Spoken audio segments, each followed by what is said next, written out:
Van Halen has a long summer tour ahead of them in support of their multi-million selling album called 5150. The tour is a world of its own. Road managers, crews, promoters, hangers-on, and of course, groupies. But as you'll see, rocker life for Alex and Eddie Van Halen, Sammy Hagar and Michael Anthony is more solid than it might appear. You guys are all married. Who? Are you married? Yeah, we are. So what's the difference? It's on the cover. Right. So what's the difference between the reality and the fantasy of rock and roll party bands stay up all night and you're all like married guys? I mean... Well, we met all these girls on the road and that's how we got married, so they still have the same attitude. Let's stay up and party all night. They stay up with us. Let's put it like this, our wives are very tolerant. Very great tolerant. human beings, Very, and they are really understanding people, otherwise it would be tough in this business. A lot of craziness, a lot of things go on around you, and things are blown out of proportion, and some things are like played down. But no, it's great. It's great being married, keeps you sane, from my opinion. I've been married the longest, and it really, that's why I've been in the business the longest. It kind of balances out the other side. How long have you been married? You really want to know? 17 years. And when I go back to my room, if my wife's there, if I go back home, my wife's there, it's like sanctuary, okay? It's safe, and it's really Where have you been, great. Sammy? You're 2 seconds late. Lipstick on your collar. Hey, I'm up to 5 years, believe it or not, and no one ever thought it would last, but it's great. What is your response to everyone saying that you and your wife look alike? Well, why do you think you never see us together? They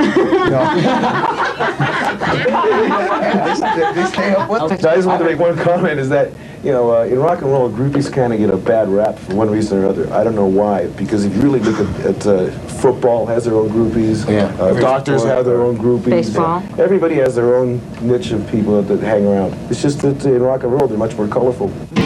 In your real life, the cars and the houses, you're able to take care of your family, you can support the people that you love very generously. Do you guys consider it a privilege to do what you do? Definitely. Definitely. I wouldn't be doing anything else. And it is a privilege, though. Really a privilege. Do you wake up in the morning and say, this is unbelievable, I'm in my mid-30s or whatever it is, and I'm able to do this, I'm able to do what I want, and this is unbelievable, No, I think the one thing, I think the one thing that runs... we work real hard at being able to do it, It's not like if we were born with guitars and drums and voices that can sing and like it was some gift. You gotta work at it. You make sacrifices. Oh, yeah. You well rewarded, but you do make sacrifices. There's no question about it. But at the same time, it is the best way to make a living on this planet. I would never say that. And I feel very good about being able to do it. I owe someone. Who do I owe for this, Okay, for guys in particular in rock and roll, still a male domain. When you're 14, 13, 15, you play air guitar and you fantasize being a rock star. When did it hit you that what you really wanted to do was be a rock and roll star, each of you? That's all I ever wanted to do. To me, I never wanted to be, quote-unquote, a rock and roll star. I was just always wanted to be a musician. I never thought, so like Edward, I never thought about doing anything else. I just always sang, and I started playing guitar kind of late, but I always sang and played, with high school buddies and bands, and that's all I ever did and all I ever wanted to do. I just always thought, well, yeah, I'll be like that when I get big, And the only honest job I've ever had was a paper route, and that was to buy a musical instrument.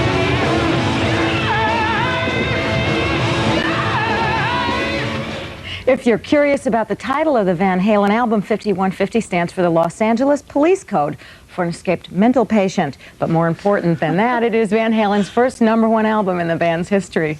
Explains a lot. Thank you, Rona.